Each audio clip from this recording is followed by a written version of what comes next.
Hello and welcome to SEGA News Bits Extra.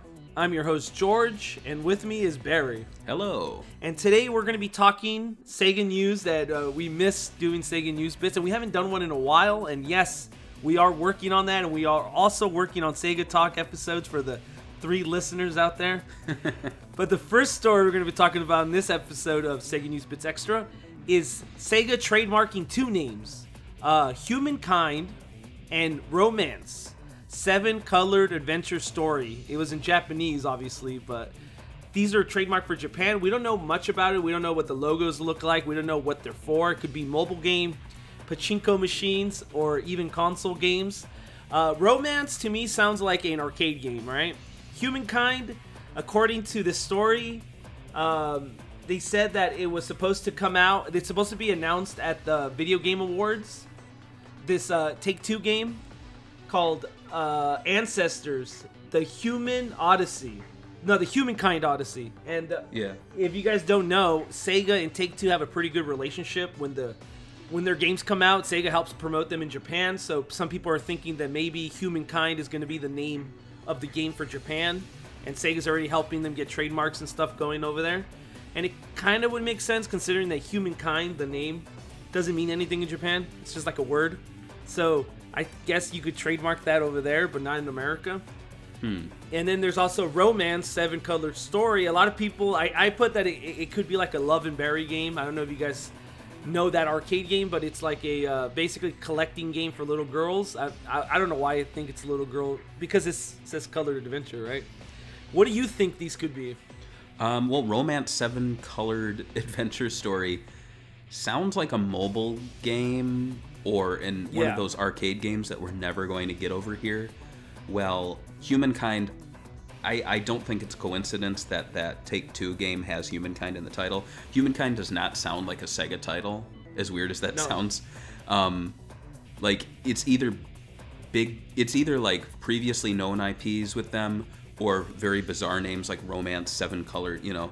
So to hear Humankind coming from Sega, it's got to be this game. I would be shocked if it's anything else, because I mean, it sounds so English, you know? Yeah, it does. And like the only thing I could have thought of maybe like was binary domain, because like the whole point of the game was what is being a human, and that was the whole idea of the plot and everything. Right. But I don't think this is binary domain, because it would have just been binary domain 2, obviously. Right. The next story is the Japanese PlayStation Awards gave Persona 5 the Platinum Award, which means it sold over 1 million units. This includes digital in Asia and Japan, which is a huge boost for the franchise. I think Persona 4 did like 450,000 units or something. Somebody told us on Discord. So this jump is huge. It also means that, you know, Asia opened up its borders for games, so that's also a big part of why it sold more, but it's still a big success. What do you think about the success for, I guess, Atlas? Atlas is going crazy that it sold 1 million copies, and I was just looking at the other day, right, that Final Fantasy 15 is considered a huge failure, and it sold like 8.5 million copies. So I think Atlas is doing pretty good compared to Square here. Yeah, Sega was so smart to buy them when they did. Like, when they bought them, I heard of Atlas. I think I had one Atlas game, but I was nowhere like, oh my god, they bought Atlas, they're gonna do so well. Like, I was just like, oh cool. Well, yeah. I doubt we'll news stuff about them too often, but how wrong I was. Like, I'm posting Atlas news, you know, every few weeks, and I don't know anything about Atlas, but I have to learn now. It's like, I feel for those Disney fan sites when they bought Pixar, and they're like, oh, we gotta learn who Woody is now, you know? Yeah, I played some of the games, but man, they released too many games, and they're all like really good, but like really, really long, and they take a lot of investment. But that's good for that. And Yakuza Kiwami 2 got the User Choice Awards. The only thing that I will complain about the User Choice Awards is that they put Assassin's Creed Odyssey in here, even though the game wasn't even out. So how serious I could take these User Choice Awards. Right. The next bit of news is that ToeJam Earl, back in the groove, got a release date of March 1st, 2019. And before we get into the history of the game and how long it's been in development, Barry, do you think they're going to make the March 1st, 2019 release date? I think they have to, because they have missed so many release dates now. I'm trying to remember when their Kickstarter campaign said it was going to be delivered. I'm looking at my pledge right now, and they said estimated delivery November 2015. So that's what I'm saying. It was they announced in March 2015, so they expected a few months of development. Yeah, and it what else did they do? Oh, they were going to be published by Adult Swim Games, and now that's not happening anymore. It's moved around so much, and they have to release it now. And we did do an interview with Greg Johnson when it was announced, and you guys go back in our Swing Report show. You guys could find it if you guys just Google it, Swing Report show, Greg Johnson. And he talks about, the history and how he owns the IP and how all that works. But, so you guys can watch that for more history on the franchise. But it is interesting, right, that, all this stuff has been happening, right? The publisher's been changing, the whole Sega thing. Delaying it for 3 years is the biggest one, considering they only expected a few months of development time. Right. Greg Johnson is a pro. He's been developing games since the 80s. So the fact that he thought a few months, maybe he underestimated it 3 years. Yeah. So it seems like almost 4 years, to be honest. 2019. Oh my god. Some of these games, these Kickstarter games, we talk about them still, and I'm like, oh, we talked to the creator of that, and I look back and I'm like, that was 6 years ago. It's ridiculous, right? It is. And I would love to talk to Greg Johnson again to talk about what happened since 2015, because we already talked to him about what happened before, how he created ToeJam. So a follow up on how they created back to In the Groove would be pretty cool. I think I'm going to propose something to you too. I think it would be fun if we did a video where we either went through, maybe we went through the Kickstarter games for Sega platforms and talk about where they are, because I feel like there's a lot of them that we just don't talk about anymore, and they've yet to be completed. Yeah, I mean, I could think of a few. Which one was that one that we talked to the guy, and it hasn't came out yet? It's Elysian Shadows. Yeah, that one. You backed that one, right? Yeah, I did, unfortunately. And I don't think it's ever going to come out at this point. Yeah. Anyway, let's end the podcast on games that did come out. Persona Dancing Endless Night Collection, which includes Persona 3, Persona 4, and Persona 5 dancing games for $99.99. I've been playing a little bit of the Persona 3 version of it. I even played it in VR, and to be honest with you, I think it's even worse in VR. But I don't know why they added it. Okay, when you play rhythm games, the screen has to be smaller, right? So to me, I have to see the whole screen so I can see where the things are at, the little symbols. Yeah. But this one in VR, it just puts it like it's a big screen right in front of your face, so you can't even see anything. Oh. And so it made it harder to play. But it also feels very bare bones, to be honest with you. So if you guys buy that, make sure. I have not played the next game that came out, Monster Boy and the Cursed Kingdom. I haven't played it. They send me out a review code. So we'll be doing a video, maybe not a review, but a video overview of what I think about the game on the YouTube channel. So look forward to that. What do you think about these two releases, and did you purchase either one of these? I had them both pre-ordered. At the last minute, I canceled my Dancing Endless Night collection. Oh man, I was gonna message you if I would buy it off. I was gonna buy it off of you since you got it for the cheaper price. Yeah, I know. Well, yeah, I got it for that cheap price, and then I was just thinking, Christmas is coming up. I got to save money. And it's like a $70 game. And I thought about it, I'm like, I don't own any of the other Persona games, and here I am dropping $70 on a spin-off dancing game that I probably will not play. But in hindsight, I should have just bought it and then returned it or sold it and made $30. So that would have been smart. But I did get the Monster Boy, and I haven't played it yet, but I was a little confused because when I newsed it, I was reading everywhere that it's a spiritual successor, all that. But on the back of the box, it says it's the next game in the franchise, and it has the Wonder Boy logo. So I'm wondering, is the remake that came out of that, the Master System game a few years ago, that's official, but then this one's official too, right? Yeah, now it's official. When we did the interview, we did an interview with the developers of Monster Boy a long time ago. They said that it wasn't going to be official because they couldn't get the name, but I feel like after this whole Wonder Boy 3 thing happened, they really wanted to get in line and get it. and get the IP. I guess Sega was nicer now that they saw the success of the third one. Right. And it looks like they're marketing it, because I even saw Sega do a Instagram post talking about how it's the sequel to the third game.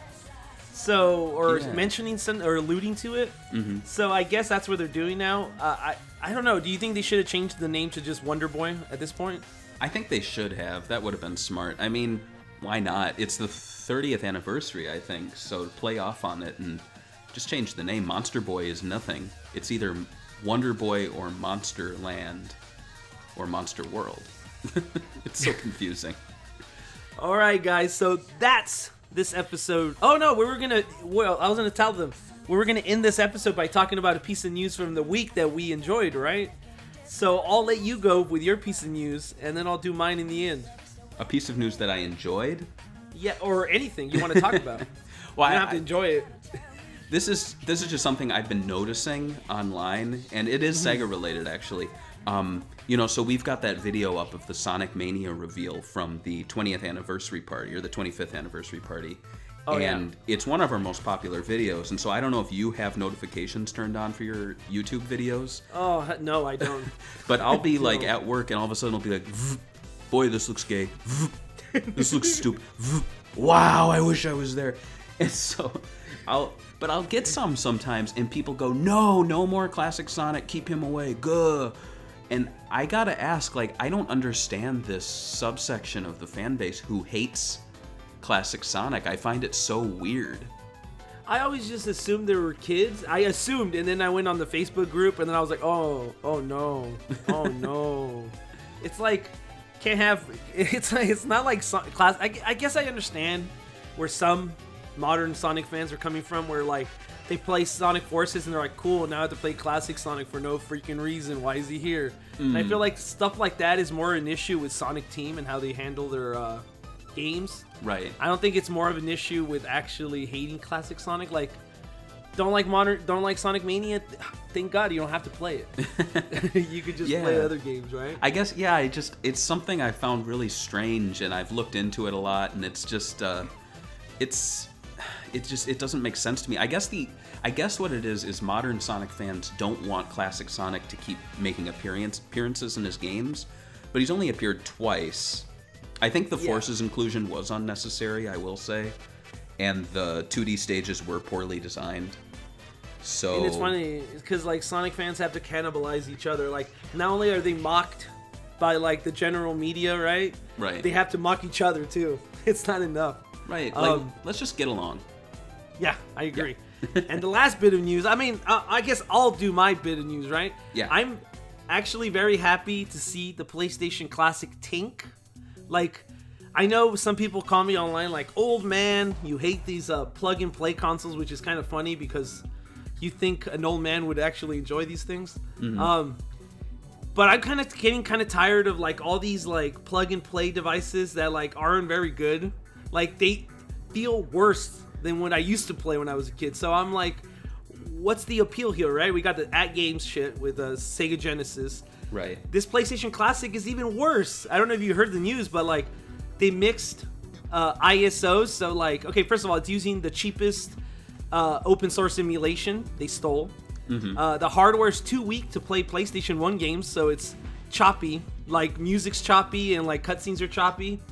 They put European versions of the game, so they run slower because of European televisions. And like, so you want to get, so like if I bought the PlayStation 1 Classic, I would probably play stuff like Tekken 3. Well, it's actually worse than the one we played growing up. So why would I play? Yeah, so I'm kind of happy that Sega isn't the worst one at it. Because like, I hate it every time they're like, why doesn't Sega make a Dreamcast Classic? And it's like, why? They just screw it up. It's like, now Sony screwed up too. Now they're part of the family of screwing up these little box toy things. I think it's good that they failed because it shows that you can't just rush one of these out and think that because it has a beloved brand name on it and it has the classic label that it's going to sell. And I really hope Sega looks at this and thinks, well, why did the SNES Classic do so well? Why did the PlayStation Classic do so well? And why did we fire at games? So to be honest, I hope Sega like blows the NES and SNES Classic out of the water. I hope they include even more games, and they're like, screw it, we also have a micro USB port or something like that, so you can put ROMs on it. You know, like why not? I would be cool with that. Yeah, yeah. And so the thing is barely coming out, right? So it could be a success. I mean, we're just saying since everybody's hating it that it's not going to be a success. So that's my question to you. Do you think people are still going to go bite and get it? Which the PlayStation? PlayStation Classic, yeah. Yeah, I think people will, but I don't think people who read about it. I think it's going to be people who are just like, oh yeah, my brother had one of these in college. I should totally pick it up. Do you think it's going to be as popular as the NES Classic and the SNES Classic where it was sold out and people were trying to hawk it? Yeah, neither do I. No, not at all. Thank you guys for watching this episode of Sega News Bits Extra. This one's a little extra long. Hope you guys enjoy it. See you guys next week. And if you guys like these videos, go ahead and give us some money on Patreon. Please give us your money. All right, see you guys.